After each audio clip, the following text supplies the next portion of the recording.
In addition, they would have up to 20 field musicians as buglers. And in January of 1862, it was realized that many of the regiments needed in the war, it was hundreds of brass bands became too expensive to pay. George Armstrong Custer took over and kept this band. From that day forward, the band was always at his side. Let's listen to the Michigan Brigade Band.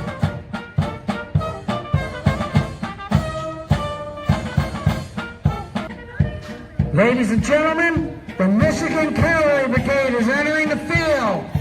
Give them a hand.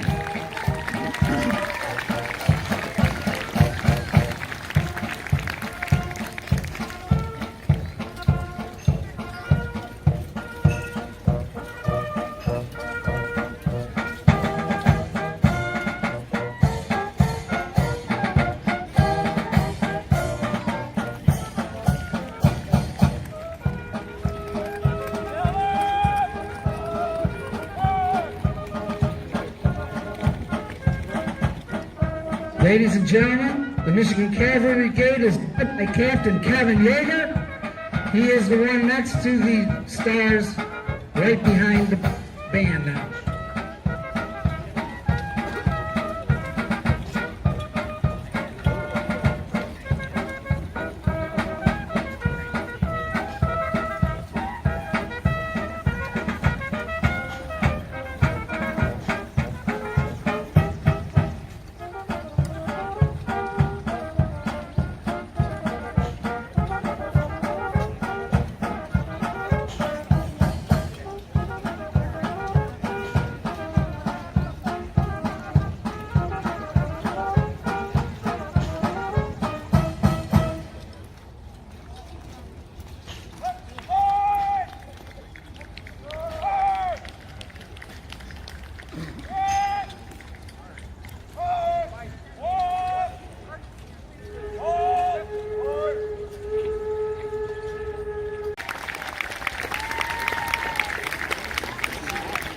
There were 4 regiments that made up the Michigan Cavalry Brigade. Each one had a guide on, and this was to help the troops understand and know where their positions would be.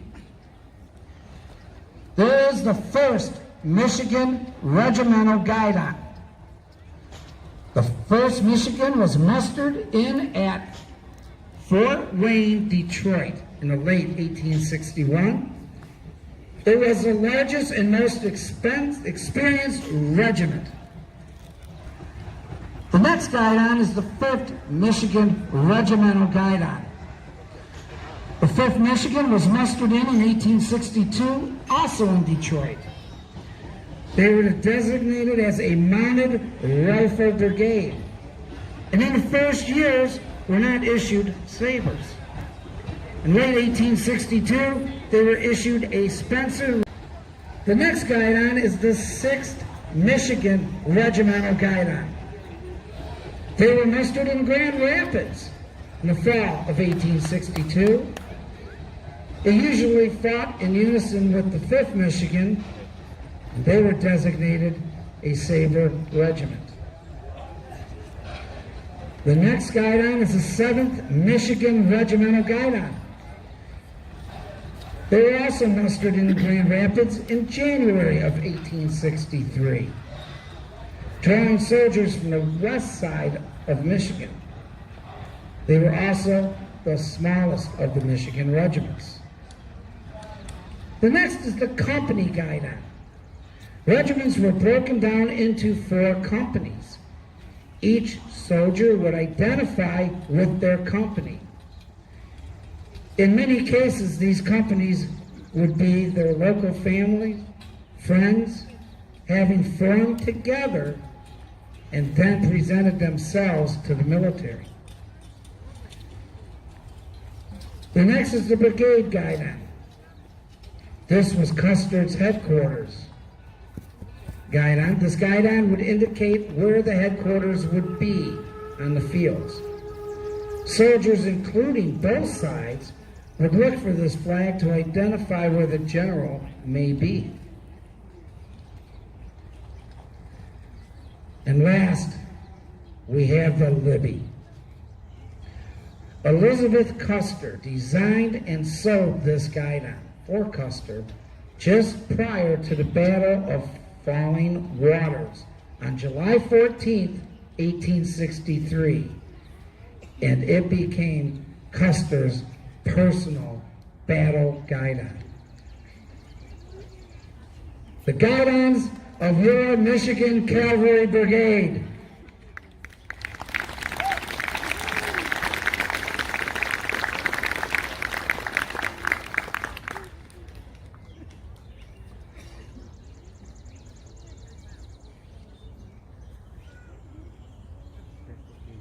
Maneuvers, they do allow them to cross the field quickly. You can imagine how effective these maneuvers would be with hundreds of horses in a line.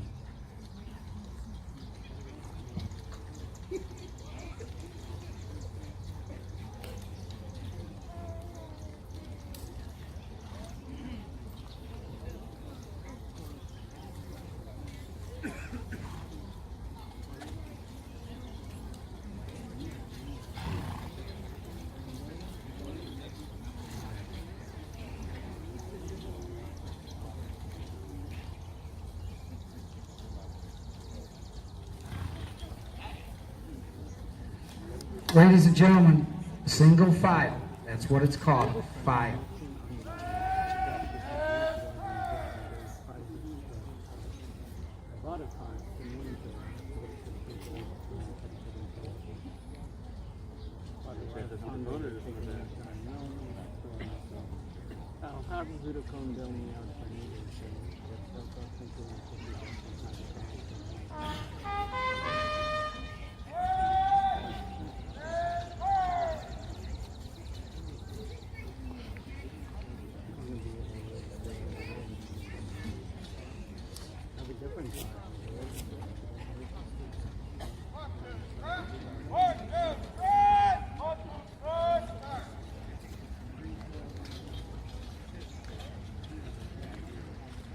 You are now seeing a move into the position of the twos, a rank of two men side by side of each other.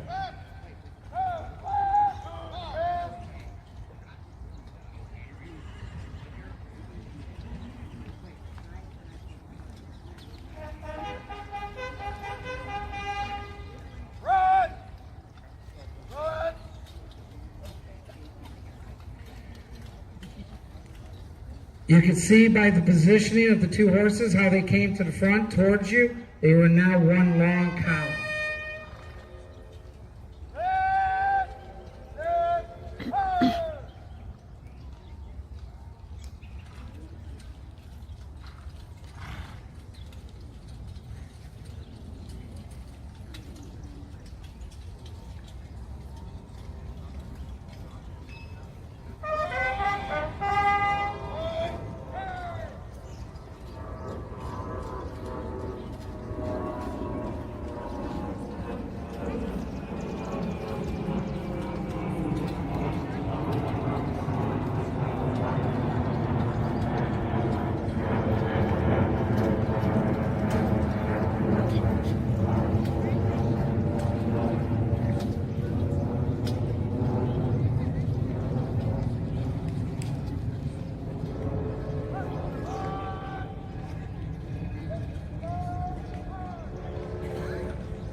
Jump over it, and then you're going to stab that yellow piece of The yellow cloth, Okay. Yeah, the head, cut that, and then do that. Oh. now the ring. Stand down there, brother. The strike of the head of the infantry soldier, the mounted trooper, and finally the ring.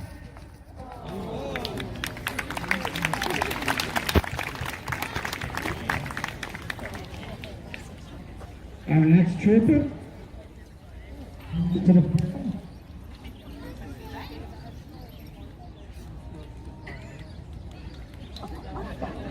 up to the clock, to the head of the infantry soldier, the mounted trooper, and now for the ring.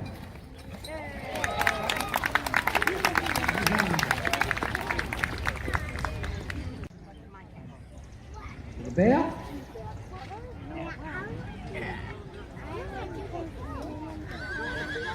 to the cloth, to the infantry soldier's head, to the mounted trooper to the left, and to the ring. Huzzah! To the brigade, to the cloth, to the head, to the shoulder, to the ring.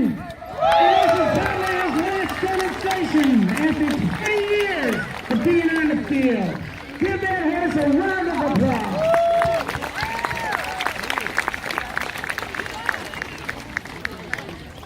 It's a hard act to follow, trooper.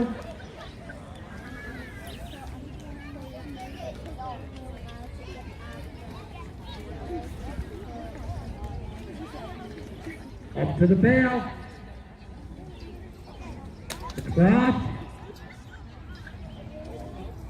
the head, the mounted, down to the ring. To control the horse and maintain a straight line while firing at the targets with both hands.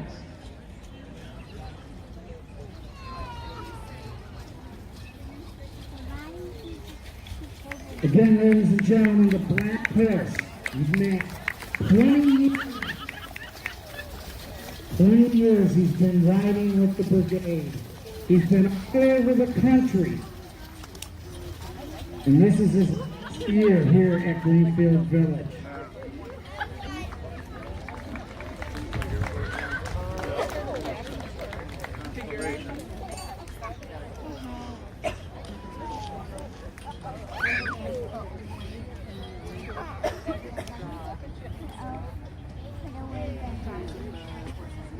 Here we come to the balloons.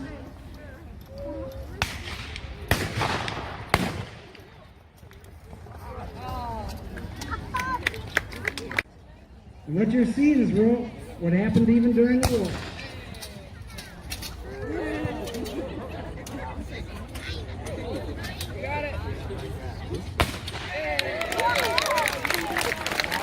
One thing to always remember.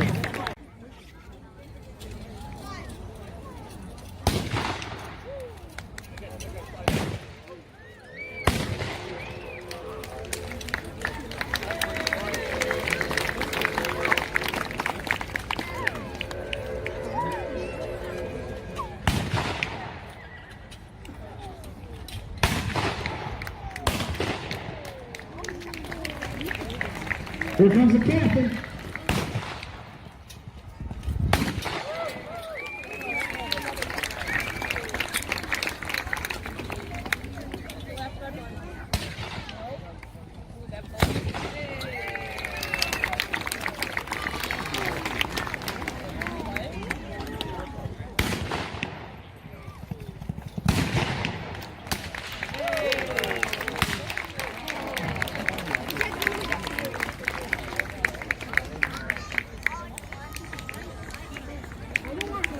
There you have it, ladies and gentlemen, the pistol demonstration.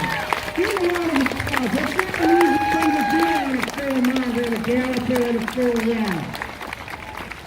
In Michigan, demonstrating and riding the national reenactment, keeping your history alive. This is not what it looks like.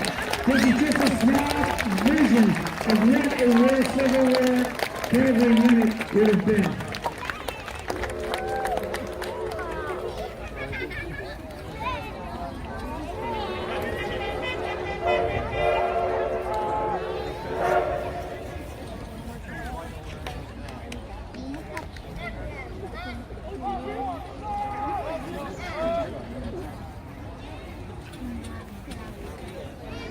We're now moving into a column of fours.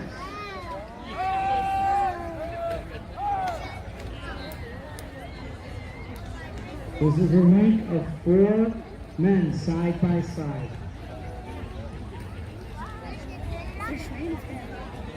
Pretty impressive look, isn't it?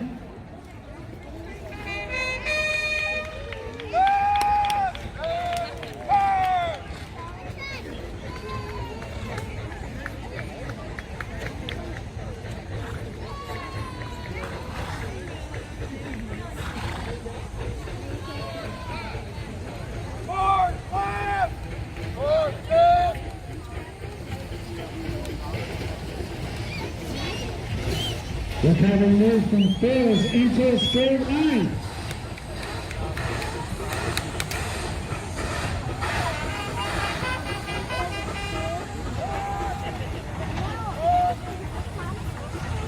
Now back into the column of fares.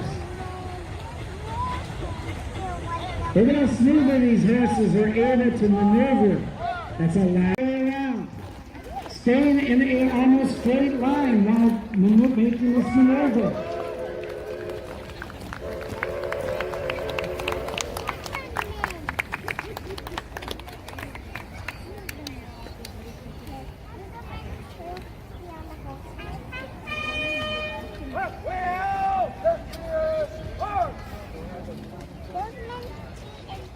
Here we go with another left wheel.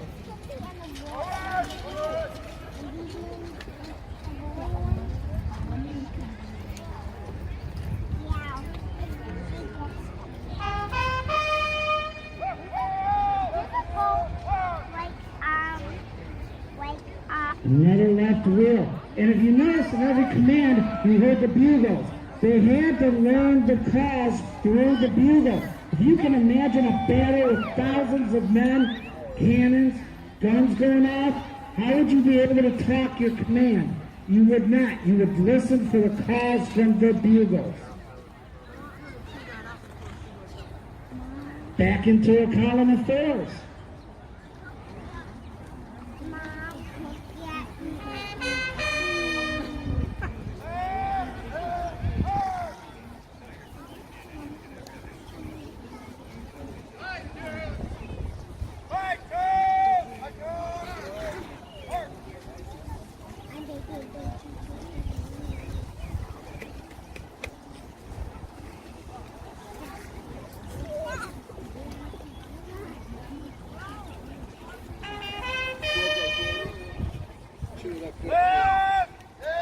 As you notice, they went from the fours back to the twos.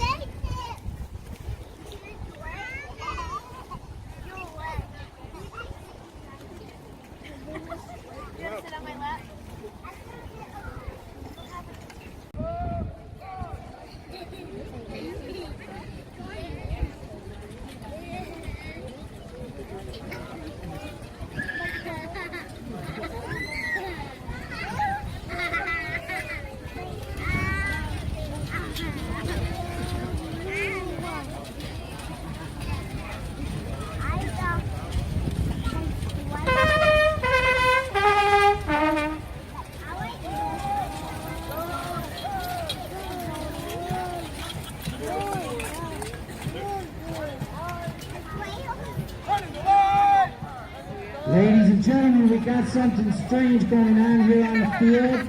If you look over toward the green barn, it almost looks like Confederate infantry moving in.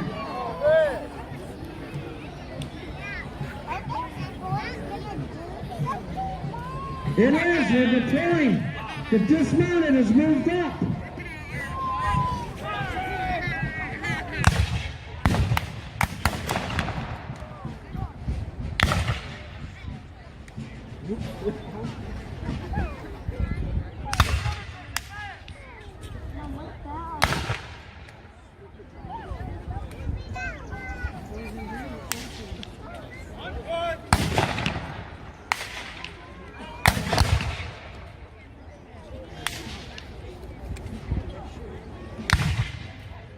The dismounted is rising up and they're advancing toward the Confederate skirmish line.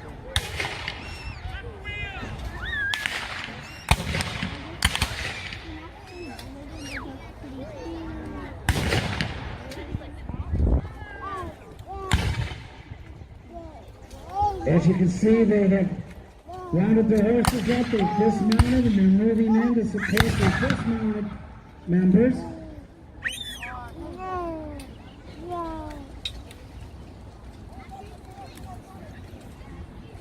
They would usually have one trooper hold up to 6 horses if they were dismounted going into the fight.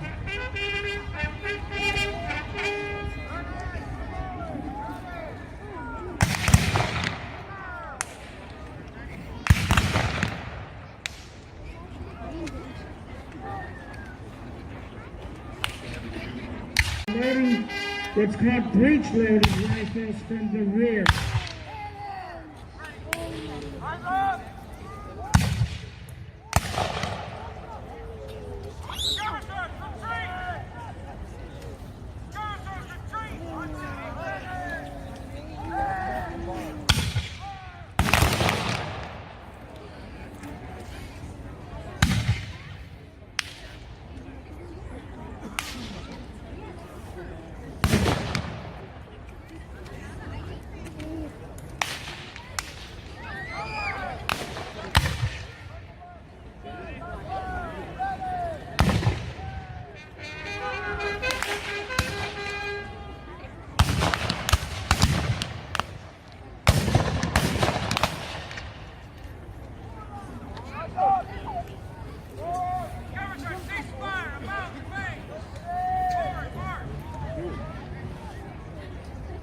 And as you can see, they're pushing the infantry back off of the field.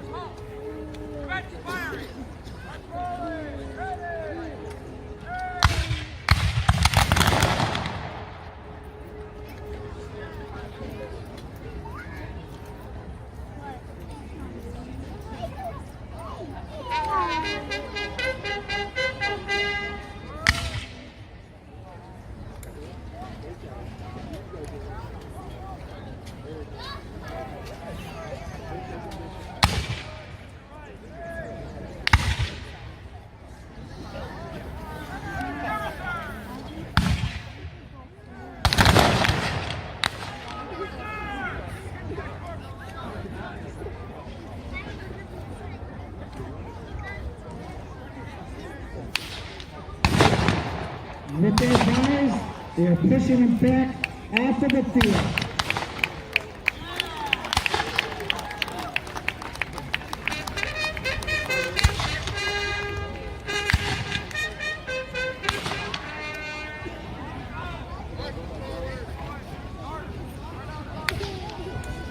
As you have the command horses forward, as you will see, they're going to start to take the horses back out to them. Troopers. You can imagine the Battle of Gettysburg on July 3rd at the East Cavalry Field. What you're seeing here actually really did happen that day.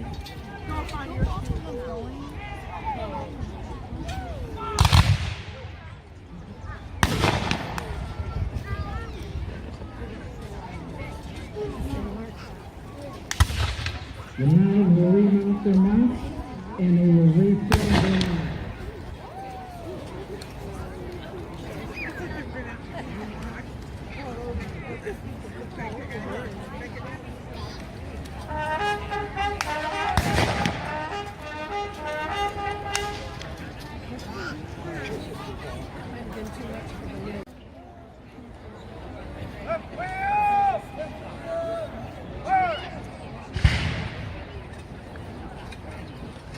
With the sabers down, they're doing left rear.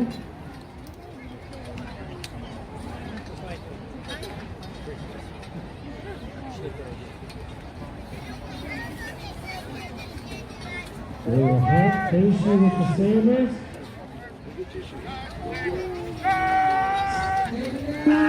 Don't give away, ladies and gentlemen. Stay on. Cavalry charge. Ladies and gentlemen, your Michigan Cavalry Brigade to the land.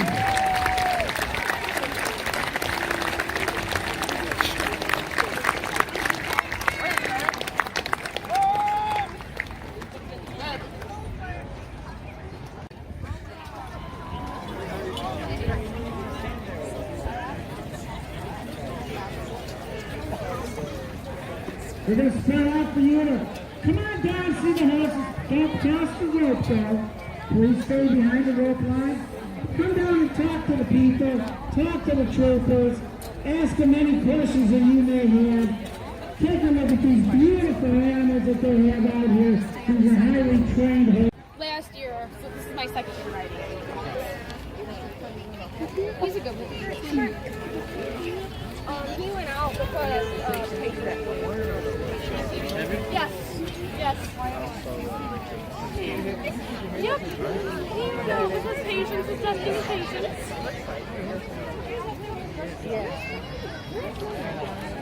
You'll have to bring back the tail.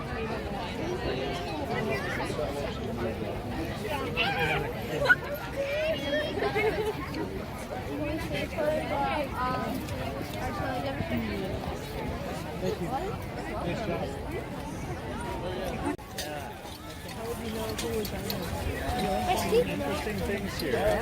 Just hang out and check it out. Okay? Все, иди туда, к Джону, я буду... Здесь. Ну, хорошо. Близко. Ну, принеси тогда вот ту красненькую, сядешь здесь. Нет, я постою. Go. When they tell you it's time to go do something, you gotta go do it. And then... Все выше, тогда лучше видно будет. Ladies and gentlemen, the Michigan Cavalry Brigade, give them another big hand, please.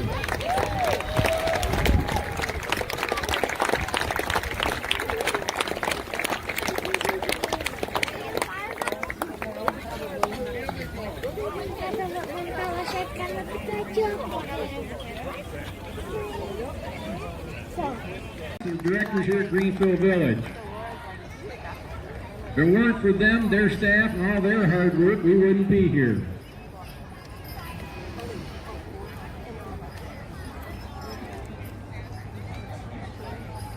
Got a little bit of a gap today, yeah.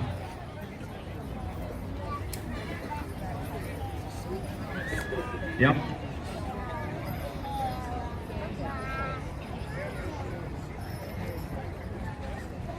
Now you notice that we have 4 Union gun crews and 2 Southern gun crews. Those stats aren't too far off. During the course of the American Civil War, of course, the North having more manufacturing capabilities, they generally had more artillery at any battle compared to the Confederates. That's not always been the case, but in most cases that was the case just because they had more artillery. The Union usually had more rifled guns. The Battle of Gettysburg, that was a real big deciding factor when E. Porter Alexander, the commander of the Confederate artillery, was told to drive the Union off the hill before Pickett's boys came out for their advance for Pickett's charge. General Longstreet rode down and chastised E. Porter Alexander. He said, I told you to drive those guns off that hill. How come those people are still there? He says, we can shoot at them. We just can't hit them. They've got those new rifled guns. He said, what do you mean? He said, they've got those new rifled guns. They can shoot at us and hit us. We just can't touch them. That's not fair. These crewmen here, because we've all fired these guns live at one time or another, is a round called canister. It's like a giant shotgun shell for a cannon for close range. Gunners, take command of your pieces, load, and come to the ready. At this time, I need to call out 2 of my helpers. Run down there and see that old man in that gray uniform. He's going to get you guys outfitted. These guys are going to give me a hand down here. Now I mentioned the canister round. The canister round, basically it came in a tin can, about 9 inches long. Depending on what gun you fired it out of, that would depend on your diameter of the shell. It was like a giant shotgun shell. It held about 30 20-millimeter iron balls. Iron for the simple fact that lead, when it hits something solid, like a breastplate, a shoulder, a hip, a spine, it flattens out and it slows down.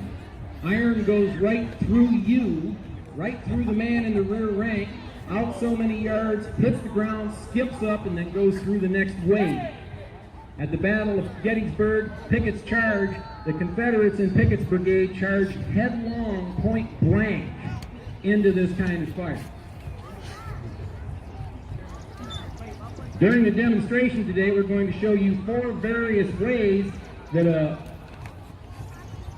battery of artillery would fire. You could fire from left to right, or right to left, depending on how you needed it, by the piece. 1, 2, 3, 4, 5, 6. You could fire by the section from left to right or right to left. 2, 4, 6. You could fire by half battery, left to right or right to left.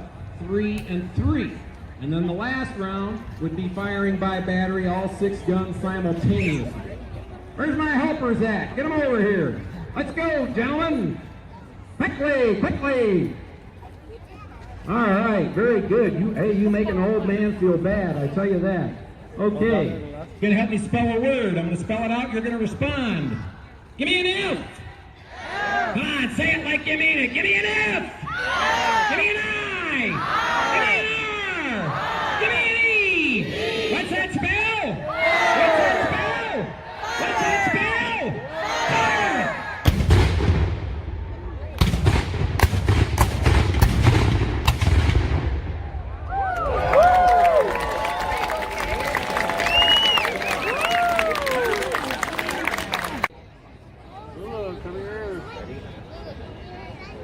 Matter of fact, I'm going to give these gentlemen a little notoriety. At the far right of the field on your right, we have Battery B's 3-inch ordnance rifle. Give them a hand. They've worked hard out here this weekend. The next gun in, we have Loomis Battery. The next gun in, we have Baker's 3-inch, all the way from Cleveland, Ohio. Wow. Battery B's 6-pounder, somewhere towards the center there. Good job, gentlemen. We have Bledsoe's battery, the hometown Southern favorites, along with Riley's battery with their 12-pounder.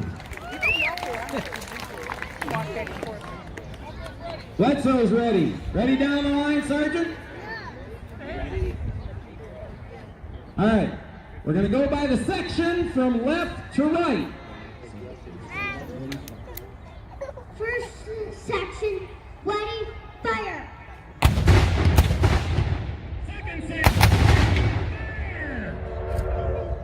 Third section, ready, fire! Very good. What's that knife? What's that knife, boy?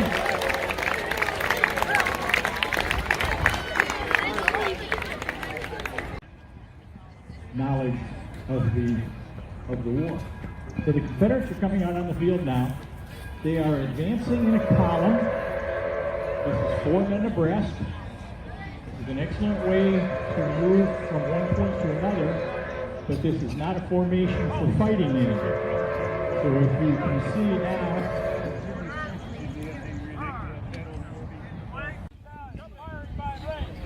okay, firing by rank.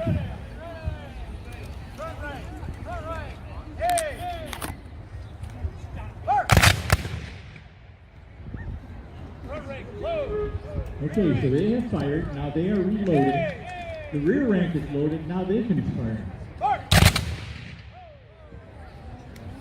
So this way, as I mentioned, you're only going to get about an individual is only going to get about 3 shots off a minute. So you're trying to stagger this if you can, so that you don't have everybody fires, everybody reloads, and everybody fires. You want to try to keep up more of a constant fire. So this was an early war tactic.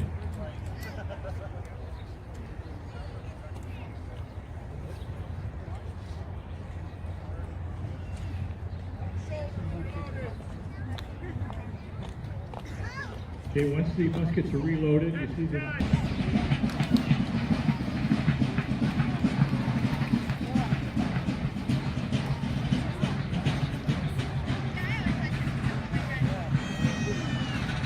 So this first action we're going to see is our early war scenario. So you'll be probably seeing a lot of these volley fires because that's how the men had been trained. They hadn't really appreciated the fact of staggering their fire, their rate of fire, so that you always had something going on. So they're coming out in a column.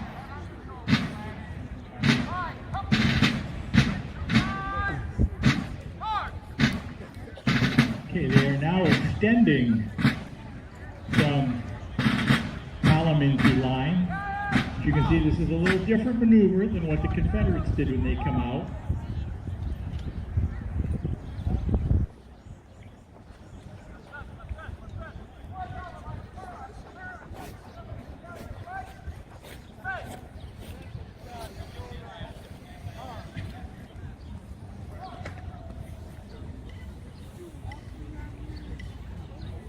The Federals are extending their line now.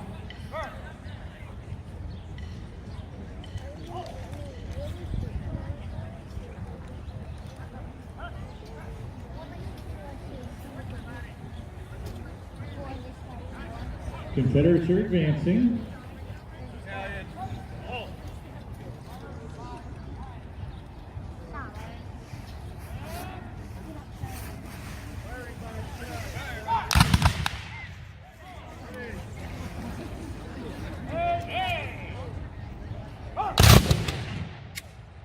Excellent volley by the Confederates. Okay. You can see the amount of smoke, that just the numbers of men that we have on the field here right now and the smoke that's coming from these guns. I had an opportunity during the 150th anniversary of the Battle of Shiloh down in Tennessee. There were so many participants in that battle reenactment, and it was early in the morning. We were basically at distances not too much further than what you see here in front of you, but there was so much smoke on the field that morning we couldn't see the enemy. We could only see flashes of the muskets.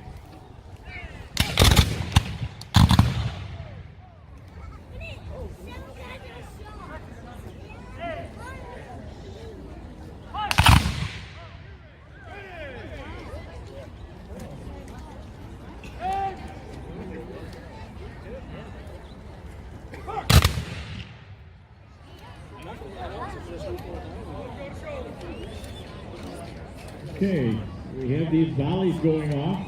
Again,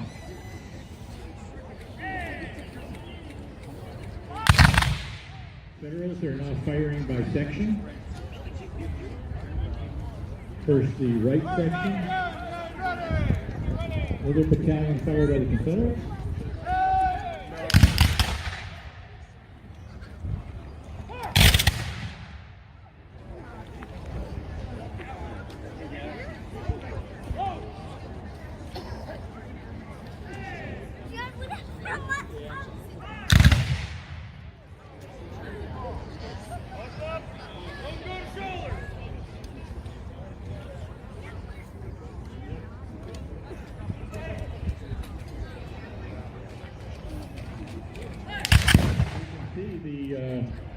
Looks like the picnickers have decided that maybe this is not the best place to be right now.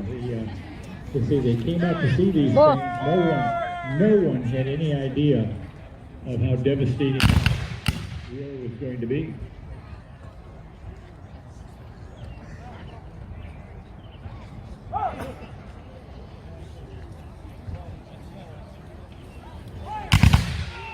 And as the Confederates advance, the picnickers are leaving their picnic.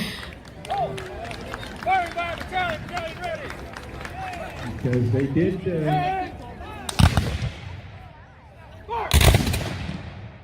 one of the things that delayed the troop withdrawal after the Battle of Manassas.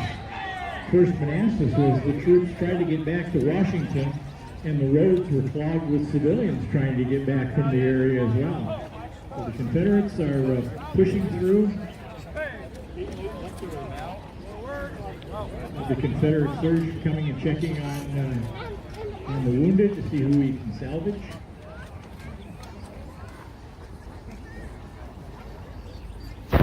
But he can only do so much as a doctor, whereas I, as narrator, I can pronounce that the dead shall rise. So we're going to have the troops reform, and we will now move into a mid-war scenario. And what you will find in the mid-war scenario is a firing tactic called firing by files. And again, as I mentioned, each man and the man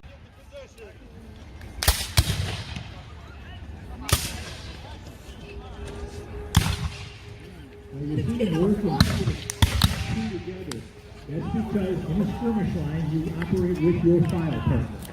The man in front, the man in back. The file partners work together. The way the skirmish drill is designed, between the two of you, one of you will always have a loaded musket. So you won't both fire to empty at the same time. So you fire your musket and then you reload. As soon as you are reloaded, you notify your file partner and let him know that he can shoot. Then he reloads. And when he's reloaded, he lets you know that it's okay for you to shoot.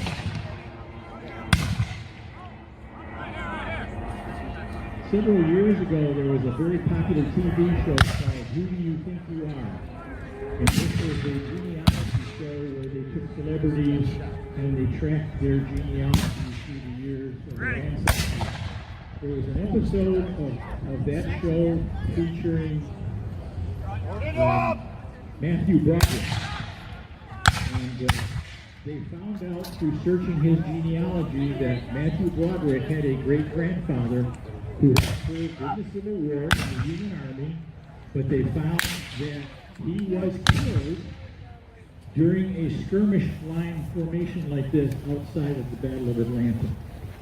And they found his grandfather's grave in the cemetery outside of Atlanta.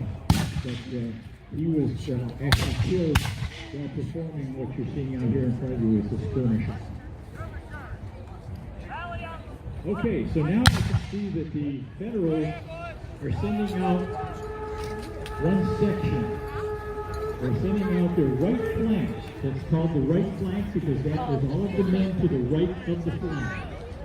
The men remaining behind are the left flank sections of the Federal Army.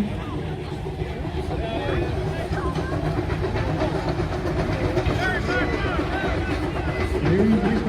Watch how this works.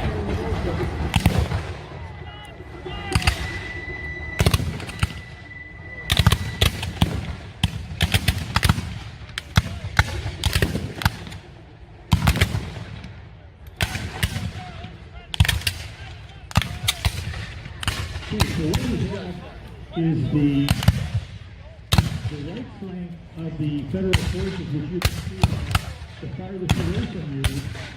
They are trying to perform what's called a flanking maneuver. They're actually trying to get around to the end of the Confederate formation. So what the Confederate commander has done, he has pulled back some of his men at an angle, which is called the easing line. So they are actually firing in two different directions. The men on the right, the Confederates on the right end, are firing at the Confederate left flank, and the Confederates on the left flank are at an angle firing at the flanking troops on the side.